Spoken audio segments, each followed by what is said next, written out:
வணக்கம். த ஃபிளிக்ஸ் ஜெட்ஸ் தமிழ் சேனலுக்கு வந்ததுக்கு நன்றி. இந்திய மற்றும் உலக மொழிகளில் உள்ள படம் மற்றும் சீரியல்ஸை அலசி ஆராய்ஞ்சி அக்குவேர் ஆணிவேர் ஆக்கி பார்க்கலாமா வேணாமான்னு நீங்க முடிவு பண்றதுக்கு ஒரு ரேட்டிங் கொடுக்கறது தான் என்னுடைய வேலை. வாங்க இன்னைய வீடியோக்குள்ள போகலாம். இன்னைக்கு நாம பார்க்க போறது விக்ரம் நடிப்புல ரஞ்சித்தோட இயக்கத்துல வெளிவந்திருக்கிற தங்கலான் திரைப்படத்தோட விமர்சனம். பசுபதி, மாளவிகா மோகனன், பார்வதி திருவத்து இப்படி பலரும் நடிச்சிருக்கிற இந்த படத்துக்கு இசை ஜி.வி. பிரகாஷ்குமார். படத்தோட கதைக்களம் ரொம்ப வித்தியாசமானது, ரொம்பவே யூனிக். கோலார் கோல்ட்ஃபீல்ட்ஸை சுற்றி பிணையப்பட்டது. ஆனால் கேஜிஎஃப் மாதிரிலாம் இல்லாமல் ஒரு ஹிஸ்டாரிக்கல் பேக்ரவுண்ட். கோலாரில் எப்படி தங்கம் கண்டெடுக்கப்பட்டது அப்படிங்கிறத பற்றிய படம். பல உண்மை சம்பவங்கள், சரித்திர சான்றுகளை அடிப்படையாக வச்சு படத்தை எடுத்ததாக போட்டிருக்காங்க. இதுல வழக்கமா பாரஜித்தோட பாலிடிக்ஸ் கொஞ்சம் தூக்கலாவே கலந்து எடுத்திருக்காரு. படம் எப்படி வந்திருக்குங்கிறத இப்ப பார்க்கலாம். கதைன்னு பார்த்தா பிரிட்டிஷ் ஆட்சி காலத்துல இந்தியாவில் நடக்குது. விக்ரம் அதான் தங்கலான், அவருடைய குடும்பம் தனியா ஒரு சின்ன நிலத்தை சொந்தமா வச்சு விவசாயம் பண்ணி வாழ்ந்துட்டு வராங்க.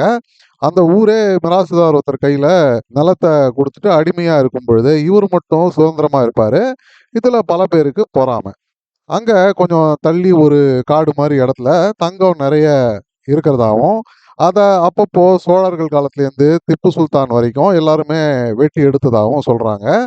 அதே சமயம் அதை பாதுகாக்க ஆரத்தின்னு ஒரு சூனியக்காரி தலைமையில நிறைய ஆட்கள், அப்புறம் பாம்புகள் அப்படி இப்படின்னு இதெல்லாம் இருக்கிற மாதிரி தன் பாட்டன் முப்பாட்டன் காலத்து கதை ஒன்று தங்கலான் தன் பசங்களுக்கு சொல்றாரு. அதே நேரம் எப்படியாவது அந்த தங்கத்தை அடையணும்னு ஒரு வெள்ளைக்கார துரை கிளமெண்ட் அப்படிங்கிறவர் நினைக்கிறாரு.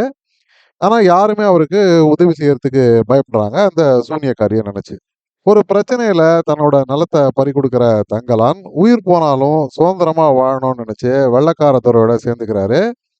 இவர் செய்யற பல துணிவான செயல்கள்ல இம்ப்ரெஸ் ஆற அந்த வெள்ளைக்கார துறை இவரை ரொம்பவே மரியாதையா நடத்துறாரு.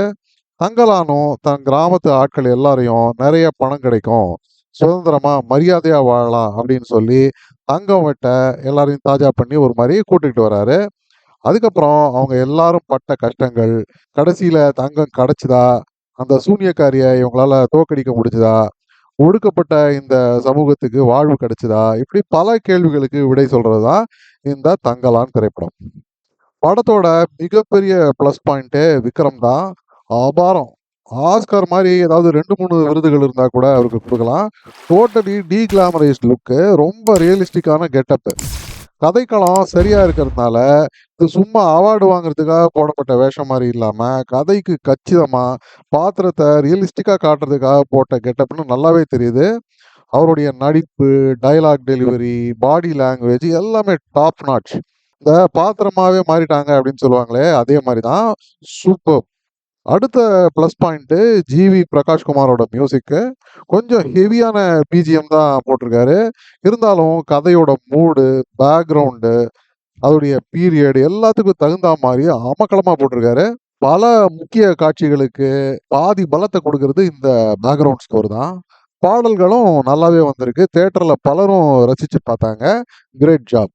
அடுத்தது sets, location, cinematography, costumes, VFX இது எல்லாமே ரியலிஸ்டிக்கா வேர்ல்ட் கிளாஸ்னு சொல்ற அளவுக்கு இருந்தது. சண்டை காட்சிகள்லாம் ரொம்ப ராவா அப்படியே புல்லரிக்கிற வகையில் வந்ததுக்கு டெக்னிக்கல் டீமுடைய சூப்பரான ஒர்க் தான் காரணம்.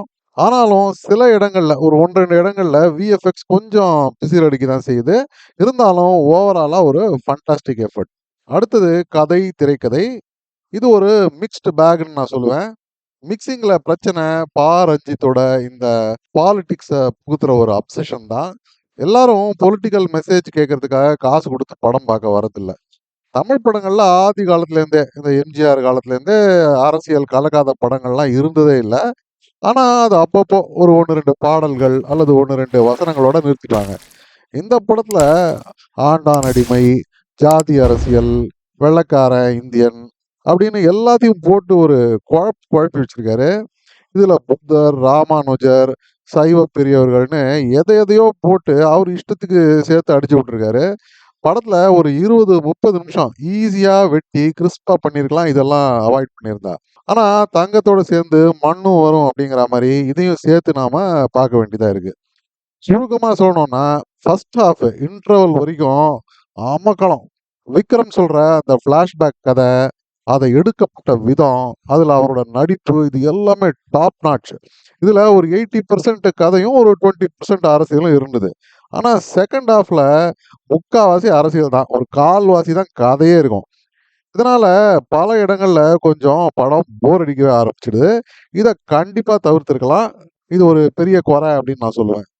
அதே மாரி கிளைமாக்ஸ் காட்சிகள். படத்தோட எண்டிங் கொஞ்சம் குழப்பமா தான் இருக்கு. உண்மைக்கும் அதுக்கும் எந்தவித சம்மந்தமும் இருக்கிற மாரியே தெரியல. பார்த்தா உங்களுக்கே தெரியும். என்னால இதுக்கு மேல எக்ஸ்ப்ளைன் பண்ண முடியாது. ஏன்னா ஸ்பாய்லர் ஆயிடும். மத்தபடி பசுபதி, பார்வதி இவங்களோட நடிப்பெல்லாம் குறிப்பிட்டு சொல்லும்படியா ரொம்பவே நல்லா இருந்தது.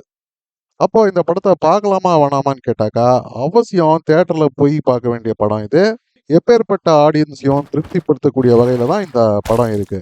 விக்ரம் ஃபேன்ஸு, ஆக்ஷன் ஃபேன்ஸு, ரஞ்சித்தோட ஃபேன்ஸு எல்லாரும் கண்டிப்பா போய் பார்க்கணும். கதையோட சப்ஜெக்ட் மற்றும் கொஞ்சம் வயலன்ஸு இதனால இது ரொம்ப சின்ன பசங்களுக்கு உகந்தா இருக்கிறதா எனக்கு தோணல. நீங்க உங்க சிச்சுவேஷன பார்த்து முடிவு பண்ணிக்கங்க. இந்த படத்துக்கு நான் கொடுக்கக்கூடிய ரேட்டிங் 7 அவுட் ஆஃப் 10 ஸ்டார்ஸ். மீண்டும் ஒரு முறை இன்னொரு விமர்சனத்தோட உங்களை சந்திக்கும் வரை நன்றி, வணக்கம். இந்த வீடியோ பிடிச்சிருந்ததுன்னா லைக் பண்ணுங்க, ஷேர் பண்ணுங்க, சப்ஸ்கிரைப் பண்ணுங்க. உலகத்தரமான படம் மற்றும் சீரியல்களை நீங்க பார்க்கணுங்கிறதுக்காக பல சினிமா சீரியல்களை பார்த்து அதுலேருந்து சரியானதை மட்டும் அடையாளம் காட்டுறது தான் இந்த சேனலோட குறிக்கோள். நன்றி.